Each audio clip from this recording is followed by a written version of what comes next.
Me in the order, man. Yeah. Let's see. All right, 7 minutes is up. 7 minutes is up. We got a core.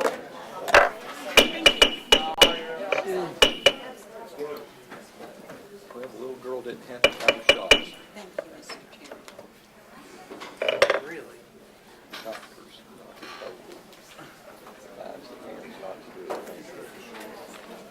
We got a clean bill for the environment. Oh, good.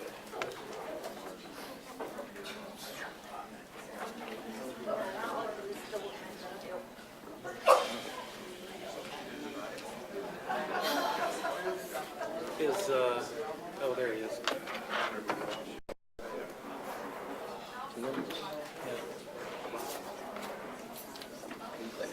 All right, we're going to move on the action agenda to the STEM high school renovations. The request for authorization to award contract for general construction. Do I have a motion to approve the contract? I'll make the motion, Mr. Chair. Is there a second? Second, Mr. Chair. Okay, thank you very much. Mr. Fearley, does anyone have any questions of Mr. Fearley? I do. Okay, go right ahead. And I'm sorry, this is indirectly related to the contract. I know we received a timeline for the construction some time ago, and I didn't know, if we're still on that trajectory to be able to open next fall. How are we doing compared to the timeline? Yeah, we're still on that trajectory, the projection to open in the fall. We've negotiated with this contractor, and he's confident he can deliver it in the time frame that we needed. Mr. Fearley, how much did you estimated that this was going to cost us initially? I'm trying to remember. Well, the entire project budget is $5.5 million. Okay, all right, and where are we at right now with This puts us right there. right at 5? Well, very good job. Thank you very much. If there isn't unforeseen conditions, we're in good shape. Well, I do feel comfortable looking at the bids when you see them that tight. It kind of gives you a pretty good feeling that everybody's in the ballpark, and so I am glad to see that. So, any other questions, board? Last week I went over to the Highland School of Technology, another STEM high school in Gaston County, and I had a tour. And it was interesting to me because they do have athletics, which is not in our original plan that I know of. Ms. Baldwin, do you have a specific question to this contract? It's related to the construction because I'm wondering about the athletic facilities. Okay. I know we're building a gym that's for the PE classes, and I'm wondering into the future as far as expanding if we find that we need to offer athletic programs, like I was saying, Highland School is a 1A school, and they offer every sport. They're in a building that used to be a school, so they do have ball fields around. They have access to a minor league park for baseball too, that's just down the road. And those partnerships might be something we'd have to work out, because is there any space here to expand? Is the gym going to be just a half a gym, or is it a whole gym? I guess my first question. The gym is designed as a half-court gym. We have an opportunity to make it into a full-court gym in the future. There's a warehouse portion next to it that could become a full-court gym. We would need to, and in the 10-year plan, you'll see a line item in there for warehouse space. We are in real need of warehouse space in this building, and it's kind of a shame to use good, heated, building space for a warehouse. So I think in the future, that's something that the board might want to consider, is building a less expensive metal building, basically, for warehouse purposes, for the central offices, and then being able to use that good heated space, maybe for something like a full court gym. Okay. But I guess as far as outdoor fields, that sort of thing, is there space that? We don't have a whole lot of flat land around this building, as you well know. It would have to be, I would think, if you wanted to offer those kinds of athletics like baseball, football, soccer that require a large space, they have to be kind of travel condition. I haven't looked around to see what is in the area that would be real close by, but I think if we get to that point, I'll be glad to do that and offer the board an opportunity here's the opportunities out there. And I was also wondering, because they also have a band/chorus teacher, so they have a band room in their school. If music becomes important, is there any place that could be utilized for that? We do have some real good future opportunities for growth. We've got, the design has, the STEM high school is kind of in the middle of that section of the building, and we have some peripheral administrative uses on the outside. Relocate those as there's a need, as STEM needs mount. There's spaces for STEM expansion. Of course, we have to find a place for those administrative uses, or as they change, they could move out to schools, or we're becoming more technology-oriented. Perhaps the space needs wouldn't be as large in the future. Okay. Any other questions, board members? And also just wonder if you could give just a quick rundown of what what is included in this contract as far as what spaces will be built. I know this was just posted today online, the documentation. It's the general contract. This is for the general construction. What we're focusing on in this is what we need for really the first 2 years. We're only going to have 100 students first year, and then maybe 80 more the next year, maybe 100 more.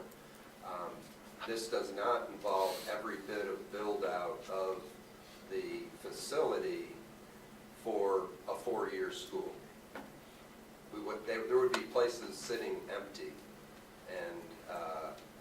and I think it's an advantage for us to do the final build-out in 2 years when we know what the specific needs are, what programs are really hot, what technology is out there, because that stuff changes on a daily basis. So that's the strategy, and I think it's a good one. Okay. Board members, any other questions? I just want to say I would love to be able to vote for this. I think STEM education is very important. I still feel that resources may be denied to our other comprehensive high school students by serving just a small Thank you, Ms. percent of the Baldwin. population. That's duly noted. It's been heard before, and we appreciate it, but we're on this general contract. So if you have any more questions about the general contract, that'll be fine. All in favor? I have one quick Okay. question, and I might have just missed it when I was reading it, but is there any, similar to the intermediate schools, is there any way to recoup costs for weather, like extensions? I'm not sure. It's going to be hard in this project. Since it's more indoors, that we're Yeah, not it's really hard to get affected at all. weather- Okay, weather but that's what I'm delays. saying. I'm certainly not a contractor. I can barely handle a hammer, but I just didn't know if there was anything like that Well, we that do have, I'm concerned about. we do have a kind of a double deadline for the contractor to finish, because it's critical that it gets finished on time, and there's related financial penalties for late finish. We have a finish for, to allow us to get in here, to get perhaps a temporary certificate of occupancy, so teachers can get in, get familiar with their surroundings, see what the spaces are. It's a new school, so that's important. And then there's another deadline with a financial penalty to get us in for the start of school, basically. Thank you. That's actually, I guess, what I was really wanting to ask. Okay. Appreciate you giving me the The right public would question, ask, the yeah. right answer. Yeah, and I'm sorry, Amy just gave me something I'd forgotten about that I wanted to ask. Have we established design guidelines for construction in general, that we're going to buy these certain parts, and I know other school districts have done this. I just wondered if we have those design guidelines. That's an interesting question. When I first came here in 2000, it was one of my first tasks as the assistant director to write that, and the book is out there. Things have changed so much that I wish I had time to rewrite it, but our technology, mechanical systems, the way we operate, the rate of change of how we operate and how our structures have to kind of react to that, and how materials and construction change, I have not been able to rewrite that. But we do have a way, maintenance has standards, and when we design, we involve maintenance and technology in the design, as well as the curriculum folks. So while not say we have a written Bible, we certainly do have our standards, and we adhere to them very closely. Do you know approximately what year you did the design guidelines? I think we need to, I gave a little bit of flexibility there, but I think it's time to move on with that. So all in favor, please signify by saying aye. Aye. All opposed? Aye. Okay. Next on the agenda, we have Ms. Baldwin is making a motion to request Mr. Dean Shetley to write a resolution asking the State Board of Education to re-examine the Healthy Active Children policy and consider introducing more flexibility in implementation. Request the State Board of Education to look at 115C-81, E1, and E2 to make sure the current SBE policy does not overstep statutory boundaries. Ms. Baldwin is making that motion. Is there a second? All right. Well, we will move on then to the intent to award agreement for installation of fiber optic cable system-wide. Do I have a motion to approve that award? So moved, Mr. Chairman. Is there a second? Second. Okay, any discussion? I'm sorry, could you, I wasn't caught up yet. What was the item that we're voting on? Were the fiber optic cable system-wide? Have a motion and a second. Do you have any questions? All in favor, please signify by saying aye. Aye. All opposed? Okay, and likewise on the intent to award the installation of the wireless network switches system-wide. Do we have a motion to approve that? So moved. Is there a second? Second, Mr. Chairman. Okay, any questions or comments? Yes, I did have some concerns with this contract. I feel like the bidding, everything looks fine, the $3.5 million for the network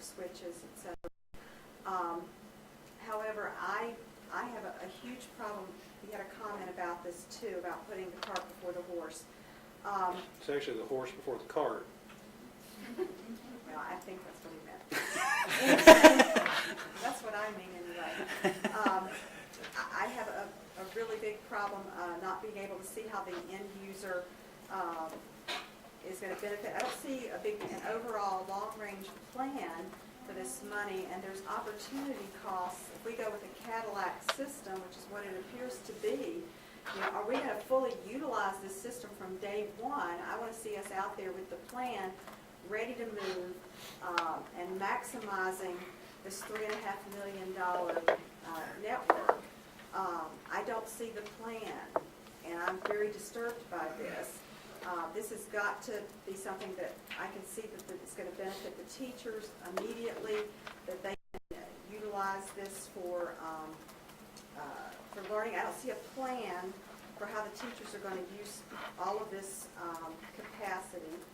I don't see a plan for maybe utilizing distance learning. It sounds like we would be capable of, for example, we're phasing out French, I believe, in the high schools.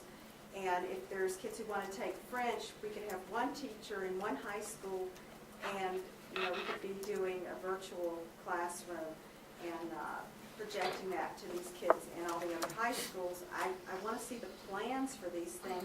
I want to see that we are leveraging this technology, that we're getting the most for our dollar, and on the other hand, there's the opportunity cost. What can we not buy because we are spending it all on a Cadillac system that may have more capacity than we actually need? And in 5 years, if that's the time, by then we finally start utilizing the system, it'll be out of date again. That's why I don't see that we're ready to go from day one, as soon as it's all installed, to maximize this.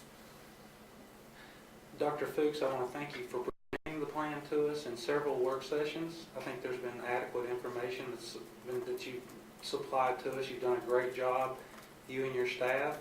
I personally see where we're going with it, and I think it's going to be a great system for our school now and in the future as we add things to it. So thank you for presenting that plan to us several times. Bob, that's not a plan, that's a PowerPoint.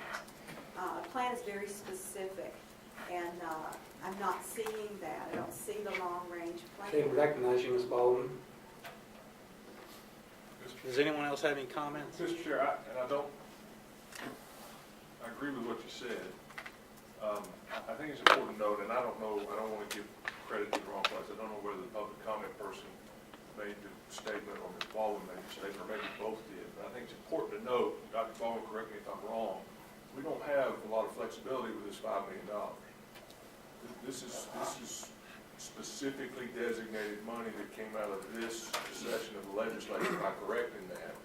That is specifically designated to go toward technology, and as a system, our MCAT group and the people that sit down and impact and sit down and worked on this, the experts in the field, people that understand this, their recommendation was to move in this manner. Based on, I've asked questions, I've heard other board members ask questions, I've had a lot of information presented to me, I've had conversations outside of the board meeting with some of those folks, and I'm completely clear in what the value of the infrastructure work is, why we're doing it, why we need the switches, what it does for us long-term down the road, how it maximizes our expenses, and the equipment we currently have and future equipment. But I do want to make sure, Dr. Baldwin, if you would, if I'm wrong, tell me, but that money, we couldn't use that money. I just heard somebody tonight say we could use that money for teachers, and that's not accurate, is it? That is not accurate. And again, in my superintendent comments, I made this statement, and I'm going to make it again for probably the 100th time. And that is, in school funding, there are basically two pots of money. There are capital, and in 99% of the time, there's no crossing between the two. This is clearly capital. And you're absolutely right, Brian, this is a one-time shot. And I can tell you, again, over the past 3 weeks, I've met with business group after business group, and a high percentage of those are IT people. And when I've talked about the decision that came through Dr. Fuchs and our MTAC committee combined regarding putting a high percentage of those funds with this one-time shot in the foundation of the infrastructure. All I have heard are high compliments because too many school systems across this state and across this country have made the decision to go into digital devices because it sounds good. Public likes that. Is that a smart decision? What is the device? Does the device meet the state requirements? Because we're going to all online testing. Right now, we do not have a clear definition of what that device is going to be. Correct, Dr. Fuchs? Yes, sir. So one of the worst things we could do is to sink a sizable amount of money in devices. And let's talk about 5 to 7 years. Let's talk 1 to 2 years regarding devices. So this isn't about what sounds good. This is about making decisions, bringing in those that are in the field, including teachers, including survey that we've put together, and establishing a foundation that we can bring any type of device. So you're absolutely right, Mr. Bryant. This is a one-time shot we've got. We cannot mess it up. Exactly. Ms. Baldwin, you want to ask a question? Yes, I'm not finished discussing this topic. The question is, do the teachers have the skills to utilize this system? Do they need to be trained? Dr. Baldwin, would you respond to that? Well, are we talking devices? What are we talking about? The application. Foundation of having more efficiency, having a much quicker onset time, but using, and I don't know if that takes a lot of staff development, a foundation that we're putting in place of infrastructure. But the plan is that you need to have applications to use Absolutely, and we've said it. How many times? You don't want the cart before the horse, or horse before the cart, whatever, Chairman Reinhardt. That's where staff development, professional development, that's part again. And I'll say this for I don't know how many times, we have additional sources of funding that will connect with this. General Assembly just approved this past summer a large pot of funding from lottery that's available throughout the state. We're waiting to see how that's going to be distributed. And clearly what we've heard from MTAC and looking at the direction we're going with this is that is a perfect opportunity to devote that funding to the professional development to address exactly what you're correctly concerned about, and that is that we've trained our teachers to use the instructional technology. And I also want to elaborate on what Pat said. This money is also for digital learning. And that means we could buy Kindles for the students that they could have their textbooks on. All that costs money. Right now we have so many children without textbooks. We've switched to the Common Core. They need new textbooks. But what other school districts are doing are getting Kindles. They're getting the Ed Tech books put on there, their textbooks on the Kindle, which is a very cost-effective way. As editions change, you can update, automatically on a device like that, but I see no plan for this. I see how are we going to utilize this money. We've only said, well, we're going to look at $3.5 million of the $5 million and do this with it. But before we decide that, we've got to have the overall plan for the whole $5 million, and we've got to purchase applications. We may need to purchase these educational textbooks. We might need to purchase Kindles to put them on, or iPads. I don't see the overarching plan for all of this and how it fits together. I just see a contract here for purchasing, network switches, and maybe it's more than we actually need at this point. We don't have these applications. Can students go online right now to see what was written on the smart board that day by their teacher? Is that happening right now, that if they want to go and listen to the lecture again that their teacher gave, for example, can they access that on the computer? Can they access what was written on the smart board? That's all a part of this whole big technology plan. Okay, Ms. Swanger, do you have something you'd like to add to the conversation? We have wonderful technology facilitators that are out in the schools daily. With the monies that we are waiting for to be appropriated, we are designing a BEST, and I can't recall what it stands for at this moment, but a technology series for teachers. Our best teaching of how to use these devices, use software, purchase applications, comes from the work with the instructional technology facilitators in the field. Then they bring that information to the MTAC committee, and then larger purchases are made. We will always have to teach teachers how to use technology. Wonderful new teachers are teaching us how to use technology. So again, it's a two-way street. We are seeing good results from those facilitators out in the building. Now, again, they just conducted 55 sessions over the past few weeks with teachers on how to do the online gradebook. So, we're doing the work that needs to be done to make teachers feel comfortable in using the technology. There's a lot of new technology out there, so we are working along side by side. If I may, we're not going to be able to put $3.5 million into Buncombe County Schools by tomorrow evening. This is going to be a long process. We hope to have it done by June. Between now and June, when it will be available, we'll have plenty of time to make all those plans. And we are. We're thinking about it. We already have part of that schedule in place. If you would be able to look at the implementation and rollout plan that I have, right after every school is up, we're going to have professional development on how to use that technology. So it's there. You haven't seen it all because it's not all completely developed yet, as this isn't completely built yet. We're going to be building it over a period of time, and in that period of time, we have plenty of ability to modify and add and or create all those other things that we need to make sure that we'll be able to use this technology from the very moment it's in our school system. Mr. Bryan, Yes, sir. you were going to say something a minute ago? I'm fine. Mr. Craig? I'm fine. Okay. Anyone else?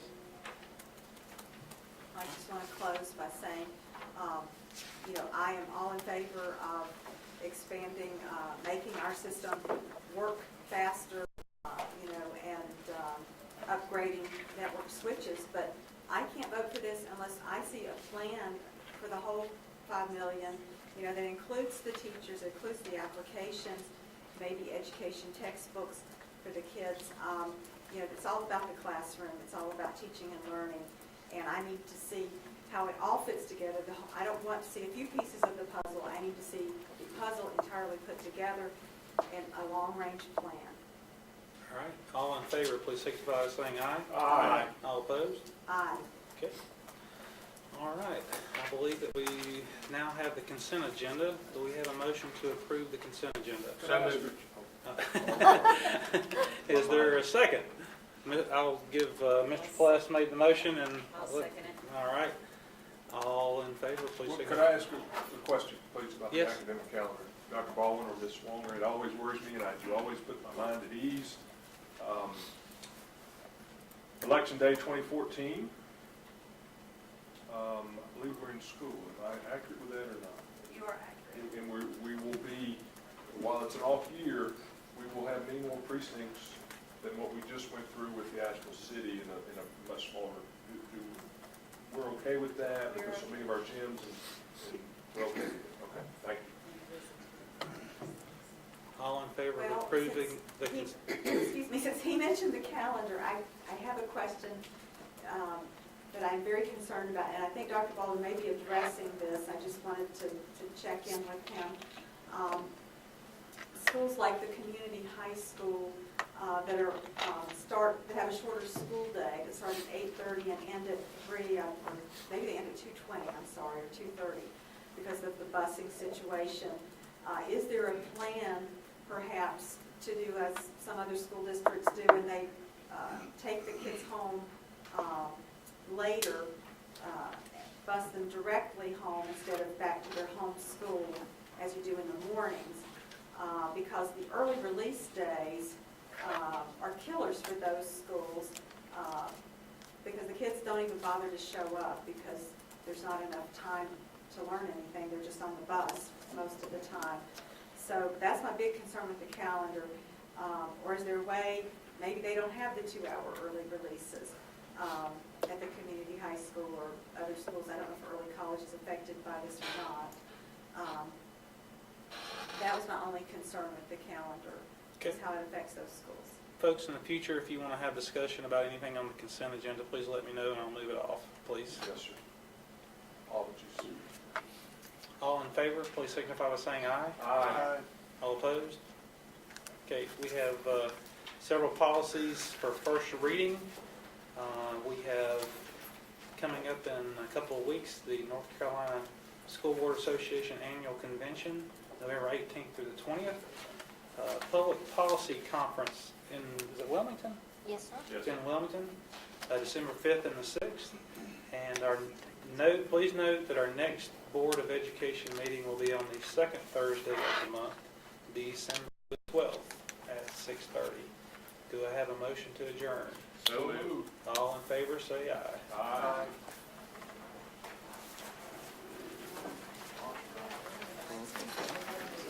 Got a lot of signing, guys. Got a lot of signing. I got you. Same with that. I will hand it to